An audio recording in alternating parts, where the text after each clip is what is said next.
Hey, how's it going? It's Kyle. So I'm going to be demoing a contractor diagnostic tool application that I've been working on. So first of all, this would be to use on a website where there's a splash page about the contractor's business, and then there's also this tool.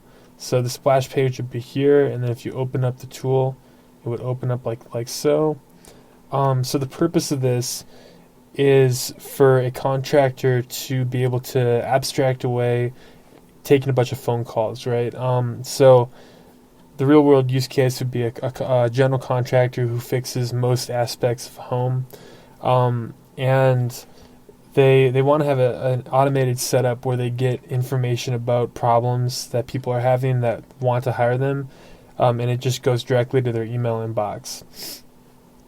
So ideally, there would be traffic going to their site, and they would have people submitting this. So what the application is going to do is it's going to take a big data set and distill that down into a subset of things the customer has brought up.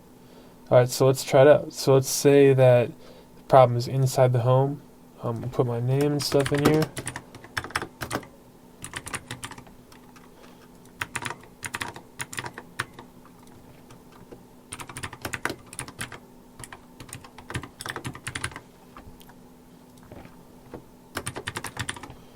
Alright, so what part of the home is the problem located at? So let's say the problem is located in the bathroom. Okay, so what part of the home is needing attention? So let's say that the shower walls and interior and the shower head knobs are needing attention. So we would click the switch right here. And I will mention that the CSS isn't quite done. There's some details I need to finish, such as this, but I have put some time into most of the CSS in this site. So let's select both of those. So now here's where the application really starts to open up. So now we're getting into the specific questions. So they select a specific room. They pick some specific parts of that room. And now we're going to ask some questions about those parts of the room. So for the shower walls and interior, let's say that it's constructed with marble. What's the second type of material? We can say plastic. So I do have some pre-selected options, but when I was making the app, I realized that there would be a need for people to input specific details. So let's say there was a damage not described here. So we could put the material is bubbling up, something like that, just something not available right there. So that's going to allow people to edge cases where there's the problem isn't brought up in the select box. It's going to allow the person to enter information about that. So we'll just click some quick stuff for the rest of these.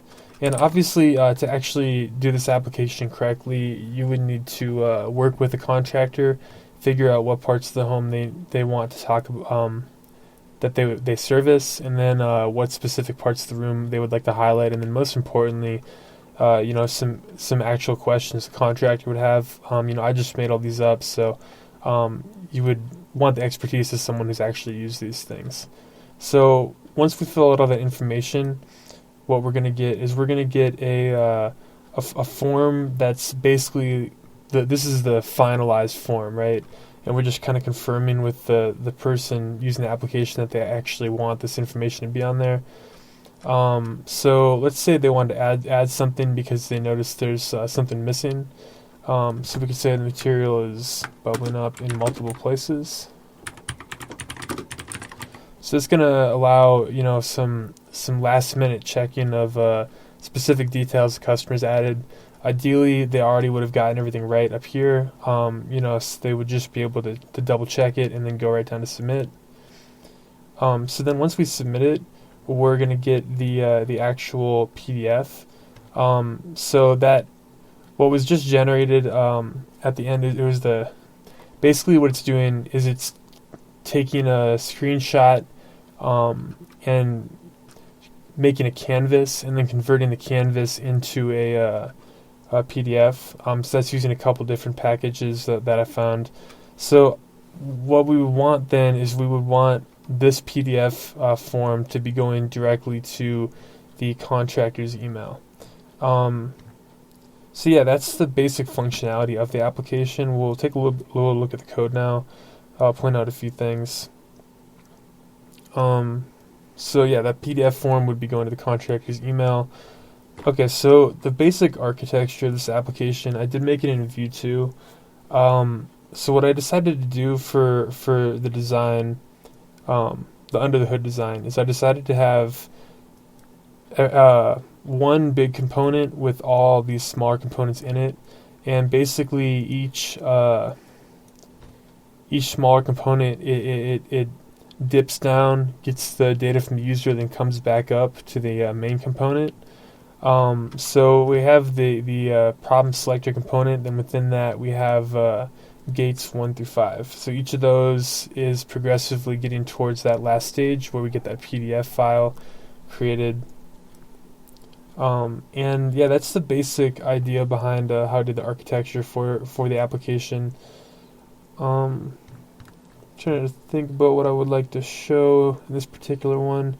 We can go look at the export.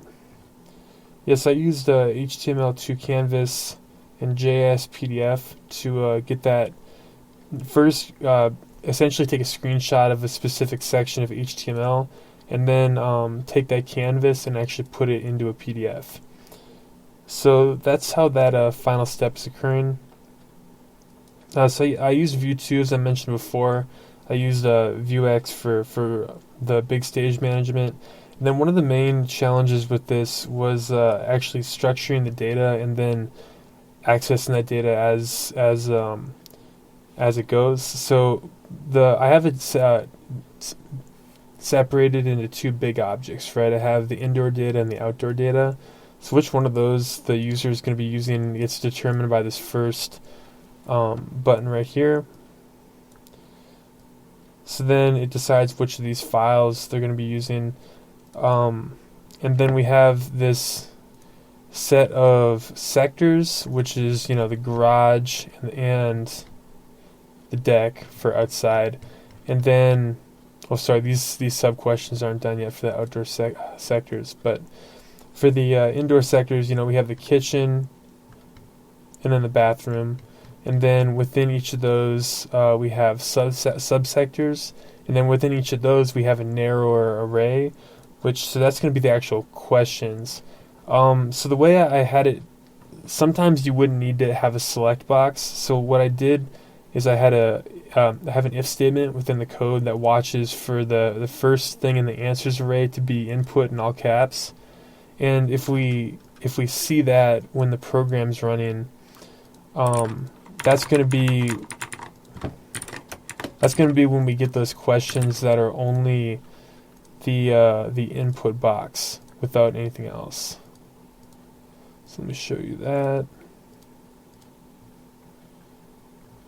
So right here, there's obviously no select, so there's just automatically an input box. So what I did within the bigger objects is the ones where I wanted to do that, I just put input in all caps, the first thing in the answers array. And this should never normally be an answer for anything related to a house. So I guess it's like a reserved sort of keyword, and it has to be in the first, the 0 index within that answers array for that to occur. So that was one thing I was proud of regarding just figuring out how to use the starting data to determine certain things. So like I said earlier, this is a big predefined data set, and it's getting distilled down into a user's answers for that. Is there anything else I want to say about this? One cool feature, well, let me just show you really quick that I do have this, what I'm going to do for the mobile optimization is just stack it up and down and then keep going down in a straight line for phones. Obviously these need to be downsized a little bit, but once again the CSS is not yet finished. So yeah, they're going to be stacked up and down instead of left to right. That's going to make it a nice flow for mobile devices as well. I really liked how this switch turned out. The CSS I think is looking nice on it. And other than that, yeah, that's sort of it. That's the application demo for this. Um, I'm thinking I really like how this application is turning out, and I've enjoyed making it, and I hope that you guys see the real world use case for this sort of thing. And thanks for watching.